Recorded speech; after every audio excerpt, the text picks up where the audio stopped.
क्या stamp paper में लिख दिया तो सरेंडर हो गया।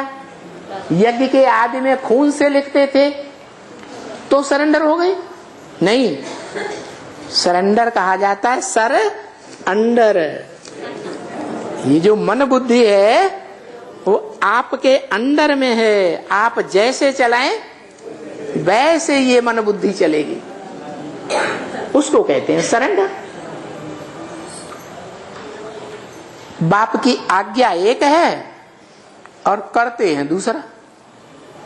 बाप की आज्ञा है संग दोष और अन्न दोष से बचना है।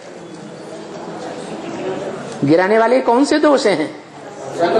संग दोष, अन्न दोष, और वो बचने का पुरुषार्थ करते ही नहीं, ब्रह्मा को फॉलो करते ही नहीं। जैसे ब्रह्मा ने अपने 2 बड़े बच्चे थे मात्र,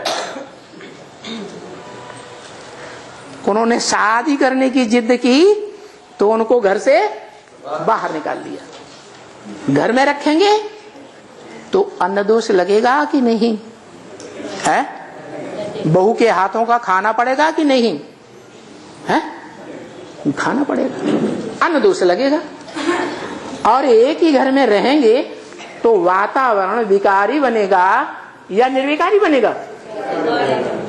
तो संग दोष लगेगा या नहीं लगेगा? तो दोनों दोष लग गए। तो बताओ ज्ञान में चलने का फायदा है? राजयोग सीखने का फायदा है? संग दोष भी घर में लगा लिया, अन्न दोष भी लगा लिया और बाबा के क्लास में आकर बैठते रहे तो संकल्प कहां जाएंगे? जिसके संग रहेंगे वहां संकल्प जाएंगे क्लास में या नहीं जाएंगे?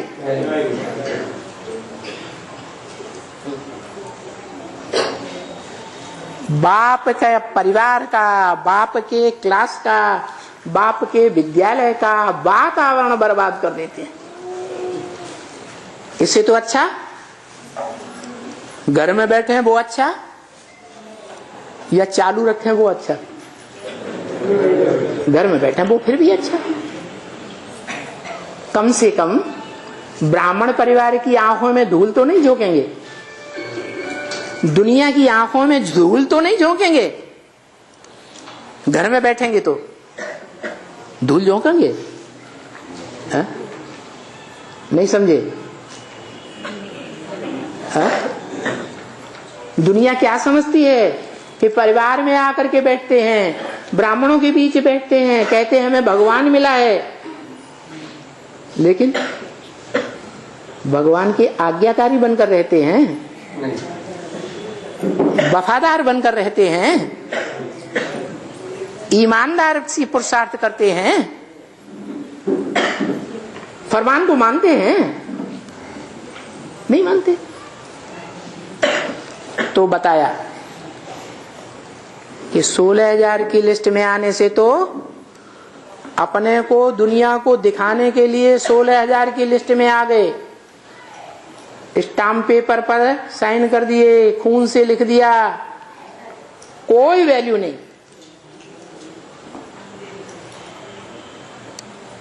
वैल्यू कब है? जब मन को, बुद्धि को अंदर में कर दे। वो तो किया ही नहीं, तो सरेंडर नहीं है। सरेंडर न होने वाले वो तो 16,000 की लिस्ट में आ ही नहीं सकते। बाकी ऐसे नहीं है कि बाहर की दुनिया में रह करके पुरुषार्थ करते हैं तो नॉन सरेंडर है। बहुत सी गीता पाठशालाओं वाले हैं, सच्चे होकर चलते हैं, आज्ञाकारी, वफादार, फरमान बरदार होकर रहते हैं, तो वो सरेंडर नहीं है या नहीं है? और जो 16,000 की लिस्ट में आने का दम भरते हैं, दुनिया को दिखाते हैं, ब्राह्मण परिवार को दिखा दिया, हमने कागज पे लिख दिया, स्टाम्प पेपर पे लिख दिया, सरेंडर हो गए, और अंदर से बाहर की दुनिया में बुद्धि जाती रहती है, तो सरेंडर है? तन से तो है दिखाने के लिए सरेंडर, लेकिन मन बुद्धि रूपी आत्मा कहाँ रहती है? बाहर की दुनिया में रहती है, गंदी दुनिया में। तो संग का रंग कहाँ का लगेगा? बाहर की दुनिया का, गंदी दुनिया का लगेगा। तो सरेंडर वो है ही नहीं। इसलिए बोला कि 16,000 की लिस्ट में तो आने से अच्छा है क्या, बाहर की दुनिया में रह करके अपना पुरुषार्थ करें। क्या दुनिया की नजरों में धूल नहीं झोंके, ब्राह्मण परिवार की नजरों में धूल नहीं झोंके, कम से कम साहूकार तो बन जाएंगे। बाहर की दुनिया में रह करके स्थूल धन कमाएंगे, ईश्वरीय सेवा में अर्पण करेंगे, तो बड़े साहूकार बन सकते हैं या नहीं बन सकते हैं? बड़े साहूकार तो बन जाएंगे। बाकी राज परिवार में आकर के राजा बनने की क्वालिटी राजयोग सीख करके नहीं धारण कर सकते, क्योंकि उसके लिए तो संग का रंग चाहिए और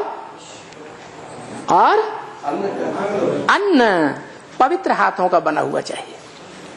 कैसे पवित्र हाथ? ये पवित्र हाथ भी इन हाथों से भी बना हुआ, और बुद्ध रूपी हाथ भी कैसे हों? एक बाप की सेवा में लगे हुए, तन से भी बाप की सेवा में लगे हुए। क्या? और जो कमाई करते हैं, गीता पाठी ब्राह्मण बन करके, गीता का ज्ञान सुना करके, उस कमाई के आधार पर भी एक बाप की कमाई करें, किसी दूसरे के लिए कमाई न करें।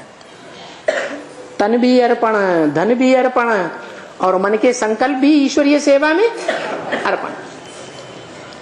किसी देहधारी की सेवा में अर्पण न करें, विदेही की सेवा में अर्पण करें। वि माने विपरीत, देह माने देह, शरीर। शरीर के विपरीत जो बन गया है आत्मिक स्थिति में स्थित रहने वाला, उसकी सेवा में लगे। तो ऐसी आत्माओं को कहा जाएगा राजयोग सीखने वाले राजयोगी। वो राज सिखाने वाला एक ही है। क्या? एक के सिवाय इस दुनिया में कोई भी राजयोग नहीं सिखा सकता। भोगी बना देंगे। क्या बना देंगे? भोगी बना देंगे, योगी नहीं बना सकते।